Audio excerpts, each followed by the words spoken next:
almarhum Bapak Ahmad Fahrudin dari Udung gitu. Ini alumni sarang, bertepatan ini sebagai kakak kelas saya gitu. Jadi insya Allah dengan metode cara cepat membaca kitab kuning gitu, ini insya Allah kita akan memakan waktu ya sekitar 1 bulan. Insya Allah kalau kita nanti bisa bagus, insya Allah udah bisa gitu. Langsung saja belajar yang efektif ini ada 3 syarat. Yang pertama adalah harus wahirsun, kemauan yang kuat, niat yang kuat, harus ditata.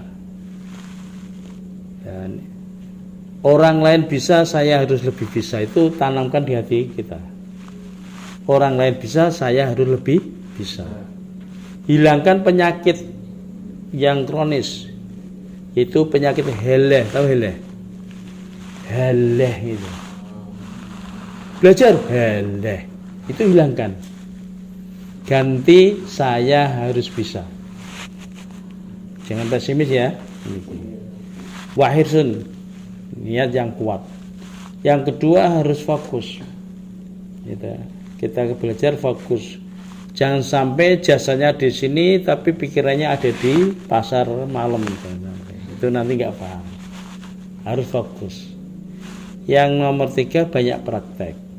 Banyak praktek ini di alubab itu nanti bisa dikatakan persentasenya ya. Ini 70 praktek, 30 teori. Jadi nanti banyak praktek. Ya.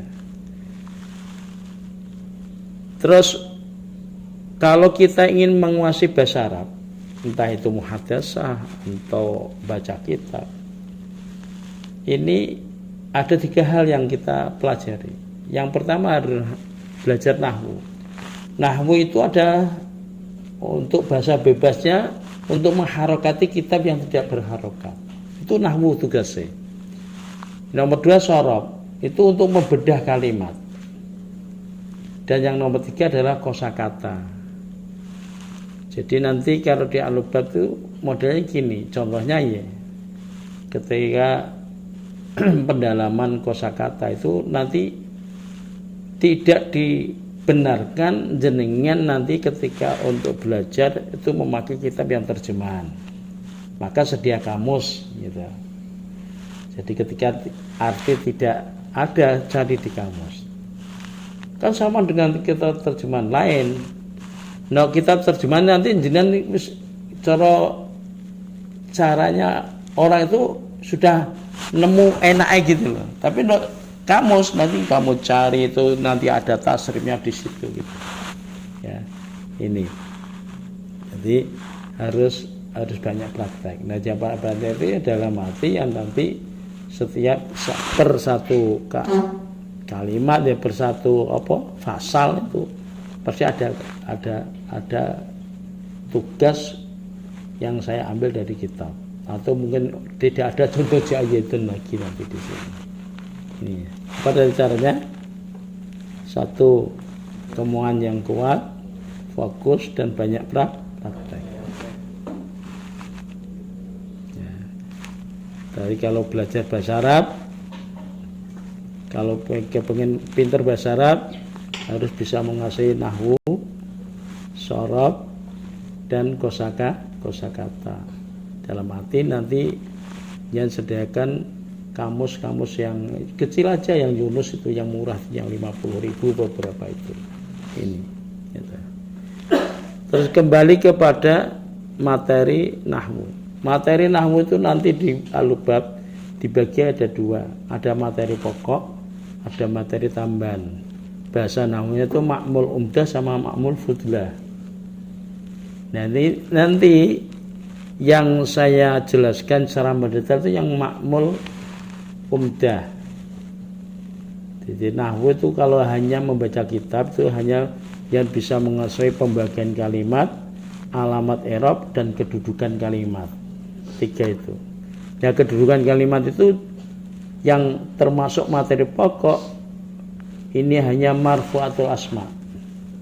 Jadi fa'il, naibul fa'il, mubtada, khobar, terus nanti digabung dengan tawabi. Tawabi di sini kalau di alubab nanti saya terangkan di awal, bukan di mahfudzatul asma tapi marfu'atul asma. Tawabi itu naat, taukid atau badal, ditambah isim kana dan khobarnya inna. Itu karena apa? Tawabi itu ternyata saya analis di kita tuh banyak sekali. Nanti saya jelaskan di akhir kalimat, jangan nggak mudeng-mudeng malah. Karena ini selalu ada praktek, gitu. Jadi saya harapkan nanti jenengan setelah marfu'atul asma selesai, ya harus praktek. Dan nanti saya mansubatul asma maf'ul bihi itu langsung praktek di kitab itu. Ini loh maf'ul bihi gitu. Tapi kalau yang maf'ulatul asma ini nanti diterangkan dulu, saya terangkan dulu. Dan keterangan nanti tidak usah berdele-dele. Paham ya? Jadi nanti pembagian kalimat, nanti terus praktek gitu ya. Ini. Kalau materi sorob itu nanti saya hanya tasrif gitu. Sigot dan bina. Ini yang utama. Nanti ditambah sama faidah. Faidah itu ketika fa'ala dikuan bayan fa'ala itu faedahnya apa saja, itu faedah. I'lal nanti aja gitu. Jadi tasrif, sigot, bina. Nah, tasrif itu yang perlu jangan hafalkan. Kalau tasrif kan banyak sekali ya. Ada sulasi mujarrad, ada sulasi ada rubai mujarrad, ada sulasi majid gitu. Nah, ini yang perlu catatan. Tasrif itu ya hanya untuk kebutuhan membaca kitab. Ini ada 14 wajan yang jangan kuasai nanti. Satu sulasi mujarrad ada 6 bab.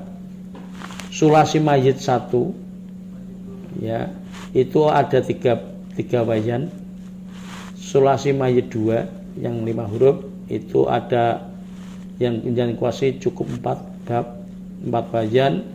Dan sulasi majid 3 itu hanya 1 ya.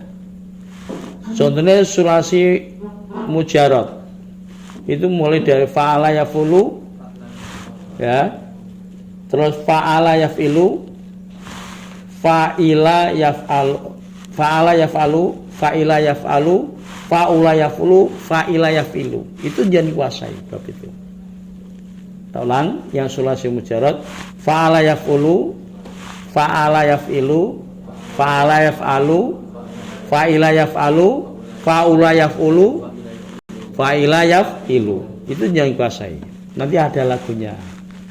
Ya, contohnya nih, fa'ala yaf'ulu fa'lan wa maf'alan fahuwa fa'ilun wa dzaka maf'ulun uf'ul la taf'ul maf'alun mif'alun. Apa coba? Apa? Ayo 1 2 3. Fa'ala yaf'ulu fa'lan wa maf'alan fahuwa fa'ilun wa dzaka maf'ulun uf'ul la taf'ul maf'alun mif'alun. Ya. Tasrif itu kalau sudah pasti muncul sigot. Gitu. Tasrif apa? Tasrif itu perpindahan dari satu kalimat ke kalimat yang lain untuk menghasilkan arti yang kita tuju. Itu tasrif. Dari fa'ala sampai mif'alun. Yang perpindahan dari fa'ala sampai mif'alun. Ini karena untuk mencari arti yang kita tuju. Sama-sama arti menolong dari kata nasoro, gitu.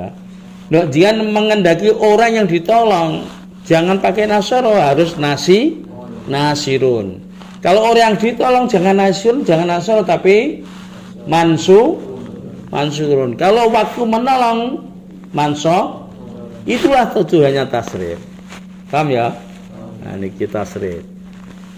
ketika tasrif udah, tapi muncul singgot nanti. Singgotnya apa? Ya. Singgot itu apa? Bentuk kalimat yang dilihat dari bentuk kalimat yang dilihat dari wajahnya. Ayo, apa? Bentuk kalimat yang dilihat dari apa? Singkat. Ganti huruf, berarti hurufnya. Itu tasrif. Jalan. Apa? Gak ada yang bisa. Apa tadi? Sigot adalah bentuk kalimat yang dilihat dari artinya. Itu adalah sigot. Tahu ini fi'il madhi, berarti ya artinya harus apa? Karena menunjukkan arti pekerjaan yang sudah lampau. Ya. Sigot ya, fa'ala sigotnya apa gitu sigot ya. Dilihat dari artinya. Itu tahu isim fa'il ya karena menunjukkan arti pelaku itu sigot ya. Nanti pertanyaannya begitu. Ya. Jadi tasrif, sigot, nanti yang ketiga adalah bina. Ya. Bina ya. Ya ini. Contoh bina ya.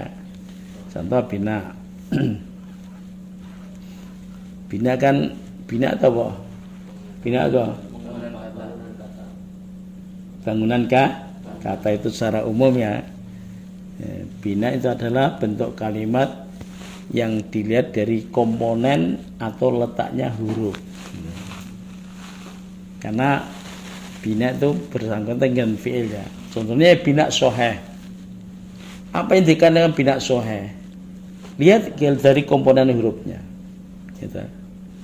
Bina soheh adalah di mana ada fa fi'il, ain fi'il, lam fi'il tidak berubah huruf ilat. Pertama. Kedua, tidak berubah huruf hamzah. Ketiga, tidak ada huruf double.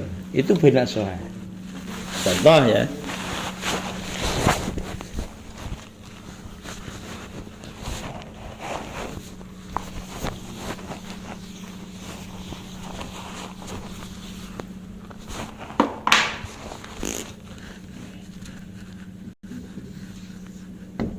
Apa ini?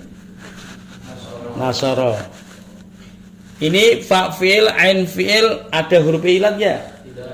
Tidak. Ada huruf hamzah enggak? Ada huruf double ya? Berarti huruf double ada tanda tasdid. Tidak ya? Ini berarti bina soheh.